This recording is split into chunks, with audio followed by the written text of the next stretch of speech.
Vous avez dirigé la RDC après cette période que vous avez mentionnée pendant 18 ans, sans interruption, mais ensuite vous êtes un peu sorti de la scène publique. Qu'avez-vous fait depuis ce temps-là? Comme vous pouvez en témoigner, je suis en vie.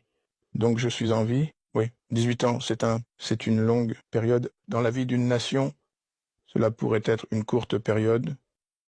Dans la vie d'un être humain, mais nous avons quitté nos fonctions conformément à la Constitution et nous avons mené diverses autres activités, des activités académiques, et nous avons probablement l'intention de continuer avec cela.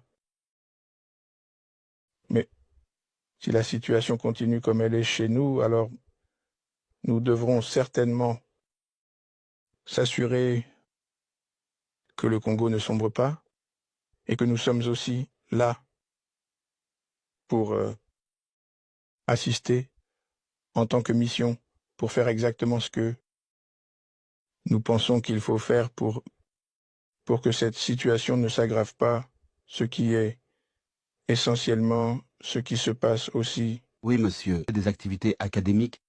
C'est étudiant à l'université de Johannesburg, ce que nous avons terminé, et nous sommes actuellement, en fait, nous avons suspendu nos activités académiques il y a 2-3 mois pour simplement avoir place ou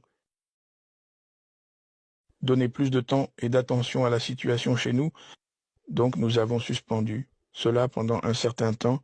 Et à cause de cela, est-ce que tu reviens dans la vie publique? Voyons-nous cela parce qu'il y a des rapports disant que vous émergez de l'ombre? Je ne sais pas. Ce sont les rapports que nous lisons. Ils ont tort. Ces rapports sont faux. Je n'ai jamais été dans l'ombre. J'ai toujours été à la lumière. C'est juste que je me concentrais sur certaines choses et je veux toujours donner toute mon attention à ce que je fais pour réussir.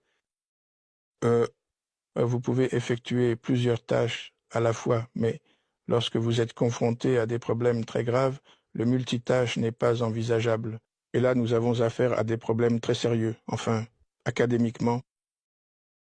Et bien sûr, le Congo étant une question très sérieuse, une situation sérieuse, donc tu dois choisir quelle est la priorité. Et pour le moment, il est clair que la situation chez moi est devenue une priorité. Nous lisons également des rapports, et j'espère que cette fois-ci c'est correct, que tous les regards sont tournés vers vous, en particulier de la part du parti que vous dirigez.